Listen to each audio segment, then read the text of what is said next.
Where did all of this start? Oli was born in 2007 with severe bilateral microphthalmia, which means she was born with very, very small eyes. Technically, she has no eye on the right and a very small eye on the left, but she's totally blind. She wears prosthetic eyes, which was, as an infant, from 2 months to 1 year, it was like a series of, they call it conformer therapy, where they put little plastic shells in her eye that progressively get bigger and bigger and bigger to stretch the inner to outer canthus of your eye big enough where they can put in a painted prosthetic eye.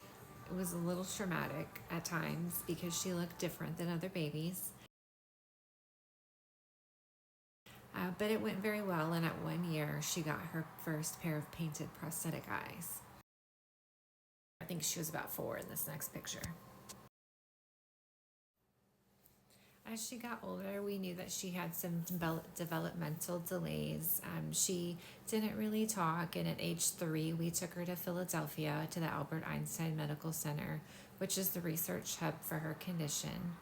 They did testing and gave her the diagnosis of autism, and they also did genetic microarray testing and diagnosed her with having a gene deletion called OTX2.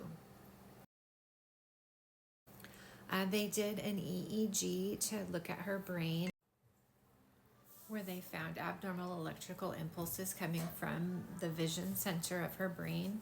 They said she could never have a seizure, but if she did have one, it would be significant. She ended up having a seizure at age 4 and was taken into the ICU and spent about 4 days in the hospital on a breathing machine.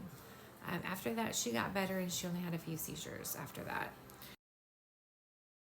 She continued normally. I mean, she was a healthy kiddo. When she was around 11 years old, she got diagnosed with a condition called kyphosis, where the spine was curving forward.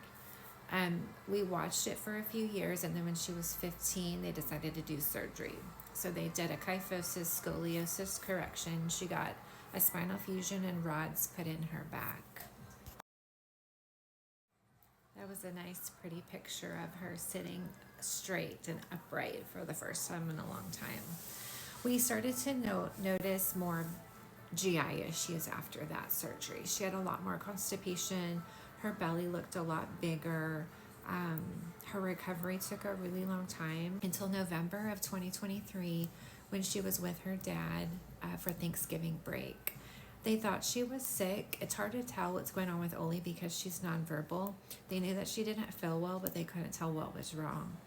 And then on Wednesday, her dad noticed that she was very sick and took her to the emergency room in Midland. They diagnosed her with toxic megacolon, and they transferred her to Lubbock. By the time she got to Lubbock, she was in severe septic shock, abdominal compartment syndrome, and was on the brink of having a cardiac arrest. They rushed her to the OR, where they took out most of her colon. She came back from surgery with an open abdomen, and then 4 days later they were able to close her and kind of put her back together. They thought that everything was going to go according to plan, that eventually they would be able to feed her, but that was just never the case. She stayed on IV nutrition, and we were just never able to feed her. Their best guess was that abdominal compartment syndrome and how big all of her intestines were, it just caused severe, possibly permanent damage to all of her intestines, including the small intestine. We stayed in Lubbock for about 8 weeks, and then eventually got transferred back to Austin, where we're from. And then she was at Dell Children's for another several weeks. Again, they just kept trying to feed her, but were never successful. Eventually they did let us go home with her on TPN. About a week after we got home, she got what we found out was a really bad infection in her remaining eye, which was her left eye. They think it was caused by the initial septic shock. I tried desperately to preserve that eye, even though I know she was blind. It was her only eye, and I really wanted her to keep it. But unfortunately, she was not able to keep the eye, and they had to go in and remove her eye. So they took the eye out, took away the infection. She got a lot better. She felt better. And then eventually was fitted for a new prosthetic eye on that side. From the time that she got discharged in February until May, where we were at home off and on, kind of back in the hospital for the eye thing and then at home, her abdomen continued to get worse. She was getting more and more distended, more and more uncomfortable. She stopped sleeping. She was only sleeping every 3 or 4 days. I finally took her to Texas Children's, where they admitted her. Her initial x-ray looked really bad. About 5 days after admission, they rushed her to the OR and did another surgery. I think this was her 4th abdominal surgery, where they put in an ileostomy and a G-tube.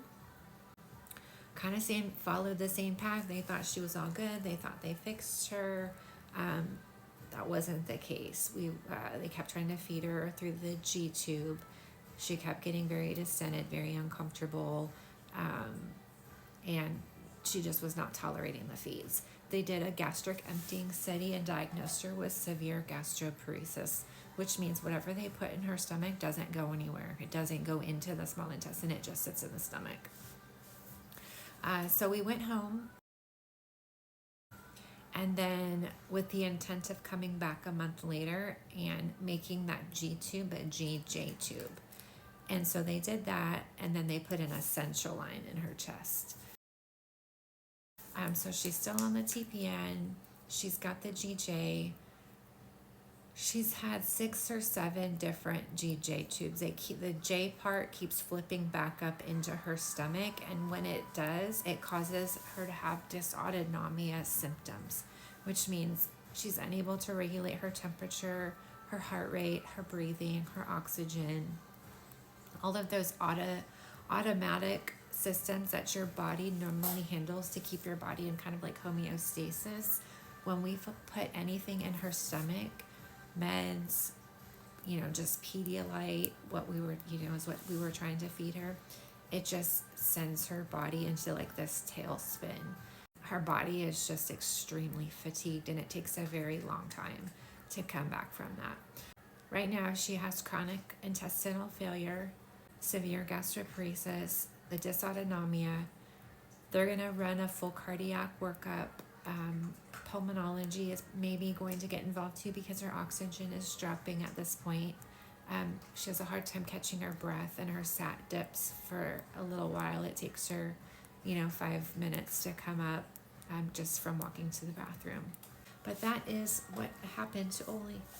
It's kind of how the whole thing started.